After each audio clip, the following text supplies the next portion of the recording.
আল্লাহ রসুল তিনি ভুক দিলে রোগ সেরে যেত, থুতু দিলে রোগ সেরে যেত, থুতু দিলে বিষ পানি। ইহুদির বাগানে রসুল পানি তুলতে গেল, দড়ি ছিঁড়ে গেল, তো ইহুদি টেনে চর মারল। মারার পরে রসুলুল্লাহ ইহুদির দিকে তাকিয়ে আছে, ভাই মারলি? তো বলছে আরো মারবো। বলছে বালতি যদি না তুলতে পারি সবাই তো একটা পেরেছি, আরো মারবো, বালতি তোল। আল্লাহ রসুল কুয়োর দিকে তাকিয়ে ইশারা করলেন, বালতি উঠে আসলো। সুবহানাল্লাহ বলে। তো উঠে আসার পরে ইহুদির মন খারাপ, যে লোকটি এত ভালো লোক হয় না মানলেও তো তুলে দিবে। অনেক বোমরা লোক, লোকের মেরে পরে নিজে নিজে অনুতপ্ত হয় যে না মারা ঠিক হয় নিজে, কিন্তু কী করবো, একটা সম্মান আছে আমার, ওর কাছে অনেক শেষ করতে পারবো না, ওতে সেরে যাই। হ্যাঁ, বোমরা লোক ঝট করে মেরে বসেছে। হ্যাঁ, বাড়ি গিয়ে নিজে নিজে লজ্জিত যে না আমার মারা ঠিক হয়নি। ভাইয়েরা আমার বাবাজিরা, লজ্জিত হলে হবে না। ও ভাইয়েরা বাবাজিরা, মুসলমানেরা, যদি তুমি ফকিরের মারো তো ফকিরের পায়ে ধরে ক্ষমা চাইতে হবে, যদি গরিবের মারো তো গরিবের পায়ে ধরে ক্ষমা চাইতে হবে। যদি সম্মানীয় ব্যক্তি বলে বাড়ি বসে থাকো তাহলে তোমার লাইন ক্লিয়ার হবে না। তোমার মক্কা নাই, মদিনা নাই, তোমার রমজান মাসে ইফতারির সময় দোয়া নাই। আল্লাহর কসম পৃথিবীর কোনো জায়গায় কোনো সময় আপনার দোয়া কবুল হবে না, হবে না, হবে না। তাই যদি কারোর কাটি দিয়ে থাকো, খোঁচা দিয়ে থাকো, রমজান মাসে বেঁচে আছো, তার হাতে পায়ে ধরে ক্ষমা চাও। ছোট্ট একটা মিসাল দিলে বুঝতে পারবে। যদি আপনি কারোর কাটি দিয়ে থাকেন, মেরে থাকেন, ফাঁকি দিয়ে থাকেন, দুঃখ দিয়ে থাকেন, আর ইফতারের সময় দোয়া কবুল হয়। আপনি যদি বলেন আল্লাহ অমুক লোকের একটা চড় মেরেছিলাম, সে বিরাট দুঃখিত আর আমার উপরে বিরাট রাগ, আল্লাহ আপনি আমার ক্ষমা করে দেন। আল্লাহ ওর আমি মেরেছি, আমার এলাকার একটা সম্মান আছে, আল্লাহ আমি ওর কাছে গিয়ে ক্ষমা চাইতে পারবো না, আপনি আমার ক্ষমা করে দেন। আল্লাহর কসম যদি মদিনায় যেখানে দোয়া কবুল হবে না, সাফা মারোয়া পাহাড়ে দোয়া কবুল হয়, দোয়া কবুল হবে না। মাকাম ইব্রাহিম মুসাল্লা, মাকাম ইব্রাহিমে দোয়া কবুল হয়, দোয়া কবুল হবে না।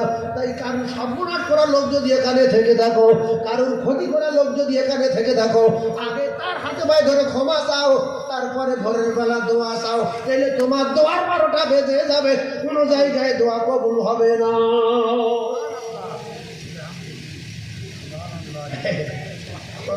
লোক আছে, যে আছে সে বুঝুক আমি আছি কিনা আছি, কথা বুঝতে পারছি।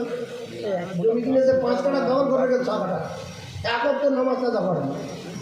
হ্যাঁ, এক অক্ট নামাজ কাজা করে না। জমি কত? 5 কাঠা, দখল করেছে কত? 6 কাঠা। ভাইজান আমার বাবাজিরা, ভালো করে বোঝার চেষ্টা করুন। আল্লাহ নবী দুনিয়ার বাদশা জানিয়েছেন, মান আফতারা ফিহি সাইমান কানা মাগফিরাতাল লিযুনুবি ওয়া ইতকুম মিনান নার। আমি রাসূলুল্লাহ জানিয়ে দিলাম, মাহে রমজানে যদি কোনো রোজাদারকে ইফতারি করায়, আমি রাসূলুল্লাহ জানিয়ে দিলাম, ওয়াইদকুম মিনান নার, আমি রাসূলুল্লাহ কথা দিলাম, তার জাহান্নামের আগুনটা আমার আল্লাহ হারাম করে দেবে। জোরে বলুন আরেকবার শুনলেন, মান আফতারা ফিহি সাইমান কানা মাগফিরাতাল লিযুনুব। কোন ব্যক্তি কোন রোজাদারের যদি ইফতারি করায়, তার গুনাহ তো আল্লাহ মাফ করে দেবেন। ওয়াইদকুম মিনান নার, আমার আল্লাহ তার জাহান্নামের আগুন থেকে নাজাত দিয়ে দেবে। জোরে বলুন। তাহলে রমজান মাসে খাবো না রোজাদারদের খাওয়াবো? বলে কিছু লোক আছে শুধু কে কোথায় দেবে, আমার দাও, আমার শরবত কই, আমার চিনি কই, আমার মুড়ি কই, আমার ছোটা দাও, আমার কলা দাও। তোমার পেটে কি হয়েছে? তোমার কপালে একটু সাদা পানি চড়েনি, পুকুরি পানি? তিনি এত বকিল কেন? এই হাদিসটা শোনার পরে রাসূলুল্লাহ সাহাবীরা বললেন, ইয়া রাসূলুল্লাহ, আমি যদি আপেল, আঙ্গুর, কলা, নাশপাতি, সবেদা, খেজুর জোগাড় করতে না পারি, আমি কই অফার থেকে বঞ্চিত হয়ে যাব, আমি কই অফার পাবো না। আল্লাহ রাসূল বললেন, তুমি যদি এক জগ সাদা পানি পান করাতে পারো, তাহলে ওর কবুলিয়াত রোজা সওয়াব তোমার নামায় আমলে লেখা হবে। জোরে বলুন। এই জন্য মসজিদে গিয়ে গন্ডগোল না করাই ভালো। মসজিদে গিয়ে গন্ডগোল না করাই ভালো। কীরকম? আমি যখন মসজিদে যাব, ছোট্ট একটা বোতলে একটু পানি নেবো, আমি যখন মসজিদে যাব পকেটে একটা খেজুর থাকবে। যদি আমার বিরাট বকরির বংশ হই বা কৃপণ হই, একটা খেজুর জোগাড় করে হাফ কেটে পাশের একটা লোকের দেবো আর হাফ আমি খাবো। তাহলে পাশের লোকটা খেলো, আমি 70টা রোজার সওয়াব পেলাম। খেজুর কেনার টাকা নেই, বিক্রি লোক, তাহলে বোতলে একটু পানি নেবো, নিয়ে বলবো ভাই 1,500 মানে 1,500 পাইপটা কী বলে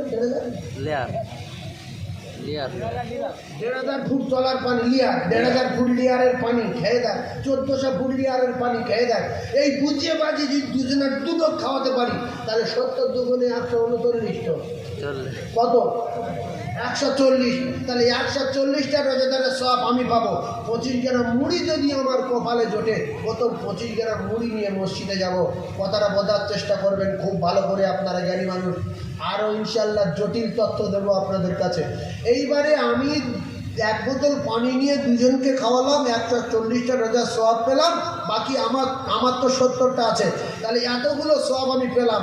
আর সবচেয়ে বড় কথা, লজ্জাজনক ব্যাপার হলো এটাই, বলতে নেই তবু বলছি, আপনার যদি কারো খারাপ লাগে, বুঝতে না পারেন, এই কথাটা ভালো করে ভাববেন। 100-র ভিতরে 90টা বাড়ি বন্ধন চলছে।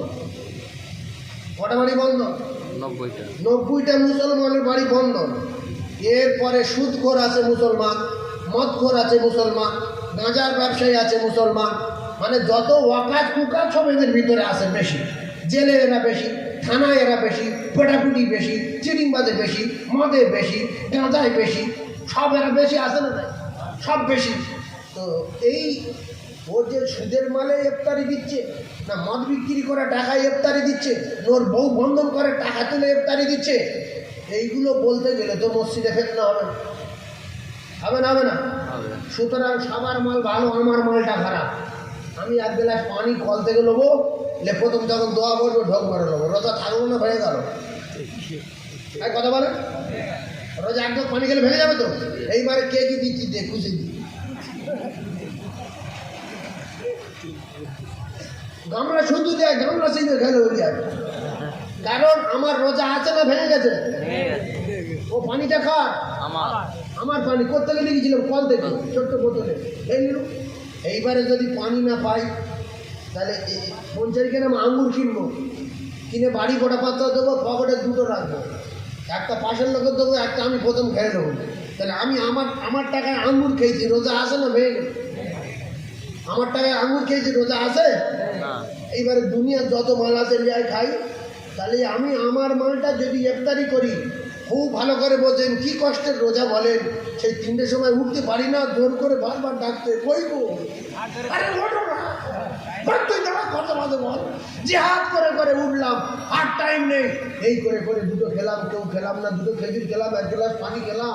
কি কষ্টের রোজা, ষাট করে একজনের মাল খেয়ে রোজাটা একদম শেষ করে দেবো। লোকের মাল না খেয়ে পুকুরি মালটা খাইনি, পুকুরি পানি খেয়েছি, কেন মসজিদ যাই গিয়ে এবার ভাত খাওয়া খাই, কোনো অসুবিধা নাই। তুমি নিজের মাল খাবে না, খেজুরও কিনবে না, মুড়ি কিনবে না, 2টো শসা কিনবে না, মসজিদে বলবে আজব তার দেশকে অমূল্য করবো, বন্ধন করে।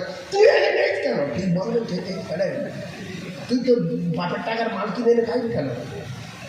এই বন্ধন, এই সুদ, এই মদ, এই হারাম, এই হালাল, এই চেক করার সময় আর নেই। যদি এই চেক করো, মসজিদে মুসল্লি পাবে না, আর মসজিদে গিয়ে আর একটা নামাজি খুঁজে পাওয়া যাবে না। সুতরাং বলতে হবে সারা জীবন, এর থেকে সাবধান হওয়ার জন্য বলতে হবে।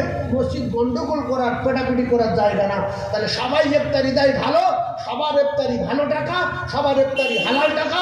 আমি যখন মসজিদে যাব, চেষ্টা করবো যে আমি একটা খেজুর আমি আমার টাকায় কিনে খেয়ে নেবো, আমি একটু পানি খাবো, তারপরে মসজিদের ইফতার আমি খেয়ে নেবো।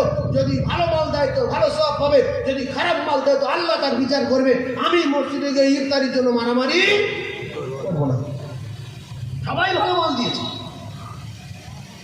তাহলে আমার কষ্টের রোজা আমি একটুখানি পানি দিয়ে প্রথম আল্লাহুম্মা শামতুলাকা ওয়া তাওয়াক্কালতু আলা রিজকি ওয়া আফতারতু, এই দোয়াটা পড়ে আমি একদম পানি খেয়ে নেবো, যে আমার পেটে যত ধরে মসজিদের মাল সব খাবো, কোনো অসুবিধা নেই। সবার মাল ভালো, কারোর মাল খারাপ বলবো না।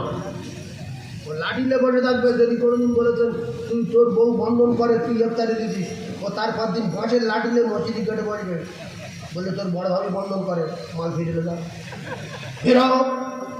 তারপরের দিন বলবে যাই তোর ছোট ভাই বন্ধন করে, মারলে চলে দাও, এই করে মসজিদে একটা রাখবি না, কেউ খেতে পারবি, যদি মারামারি আর মারামারি।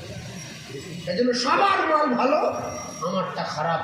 আমি এক গ্লাস পানি, একটা খেজুর, একটা আঙ্গুর, যদি একটু দিলে দয়া ফায়দা হয়, 4টে খেজুর নেবো, 3 জনা 3টে দেবো, আমি একটা খাবো, একটা চপ নেবো, ছিঁড়ে 2 জনা 2টো দেবো, আমি একটুখানি খাবো। আর যদি বলো না আমি পারি,